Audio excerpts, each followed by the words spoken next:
one. What's good, y'all? It's your boy J.Brock. It's Clapitup LA. I'm right here with my guy, Pat. He is a producer, a mixing engineer, and more. Clap it up for him one time. Clap it up for him one time. We're clapping it up and patting them down. That's right, straight like that. Patting them down. How we doing today, man? Hey, doing awesome, man. We're here over here at the engineers booth. Yes, sir. Checking it out, checking out all the new gear and everything. It's awesome. Yes, sir. Love yes, now. sir. Okay, now what got you started in the music business? Man, I played in bands and did a bunch of audio stuff in high school. Okay. I actually went to film school. I wanted to be a movie director, but just figured out I didn't want to spend that much time on projects and stuff like that. And I was always in bands, and so next thing you know, I was like, hey, you should just start recording, man. Yeah. And I was good at it, so I just kept going. That's right. Now, okay, now what were you playing in the band? I play guitar. Guitar. Guitar is my first instrument. I play bass guitar a little bit too, and a little bit of keys, but guitar is my main thing. How much of love did you have for playing the guitar? Like, how did you ever feel like the guitar was your way to escape reality or any of your problems sometimes? 100%. Like, yeah, when I was in high school, I wasn't the music kid growing up. My sister was the music kid. I was the sports kid. Yeah. But when I joined a band and found music, it definitely, really saved my life in a lot of ways. And got me to meet a bunch of people that I wouldn't have already met. Helped me find my tribe a lot. Okay, Absolutely. got you. Now, you play sports. What type of sports were you playing? I played every sports growing up. I did basketball, baseball, football. And then as I got older, I started doing track, swimming, cross country, all that. I was offered scholarships in track because I'm real fast. Yeah. But you know what I'm saying? But I was burnt out by that. I was ready to move on. Okay, so who were some of your inspirations behind the bass guitar and playing the bass? Bass and stuff. Oh, yeah. Big bass guitarists like Flea, Red Hot Chili Peppers. Yeah. I was really into grunge music at the time, so Nirvana and Curse Novoselic, all the big bass players in kind of the grunge scene. Yeah. Super into those guys. But most of the time people play bass just because there's no one to play bass.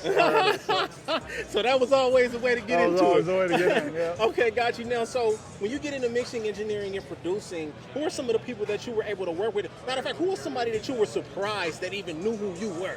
Well, I tell you what, I met a legendary mix engineer named Chad Blake. Okay. He did the Arctic Monkeys record, recently did Green Day. Yeah. And when I met him at NAMM at the Mix with the Masters booth a couple of years ago. Wow. And he met me and he was like, oh yeah, I know you. You're the guy from Vegas, this and that. And it was incredible to me because, I had never met him or anything, so he just knew me off the internet. So that's crazy. That was super crazy. Yeah. And of course, Tom Lord Alge's my main mentor. Okay. And just the fact, I saw him on Sunday and he just stopped his program and said what's up to me and everything. So, Tom to me is the greatest of all time. And he'll always be, one of the greatest people of all time too. That's a beautiful thing. So what's something that you can say that your mentor has told you that was very important for your career? Oh, well, it's just what the gig is. It's like we're here to make music. We're here to help out the artists. So what the gig is show up a little bit early, do the best you can, tell the artist they did a great job, whether they did or not, and then leave. Don't hang out as long as you can, do the job, get out of there. They'll call you back when they need you. Yeah, straight like that. That's a beautiful thing. Now, shout out to Crystal VVS. Explain the relationship with Crystal VVS. Oh, yeah, I've known Crystal for a while. Honestly, over the internet and stuff, we have a couple of our rap clients cross over. So I had some of those guys go to LA one time and they needed a studio. I hooked them up with Crystal. And we've known each other for years. And so then when I showed up to the Kanye West project, she was already sitting there. And so it was like, oh, hey. So we got to hang out a lot. And now she's doing the Lil Wayne gig. I did the Lil Wayne gig for a little while too. So we got some fraternity sort of stuff like that going on. Big things. Okay, now explain what it is to work with Kanye and work on Donda. How did that feel? It was crazy. I never thought in a million years that I'd ever get to work on a real Kanye West album. Yeah. I grew up with a lot of his music. It meant a lot to me.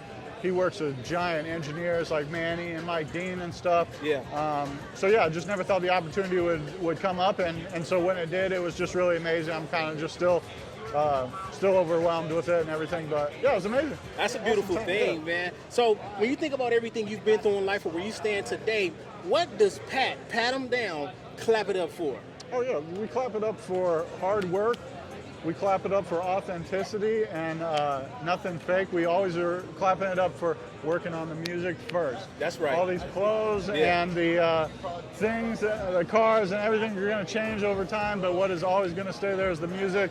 So we're working on that.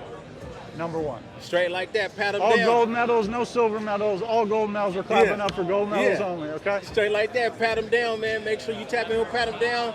Hey, appreciate you, Clap It Up LA. We Absolutely. out.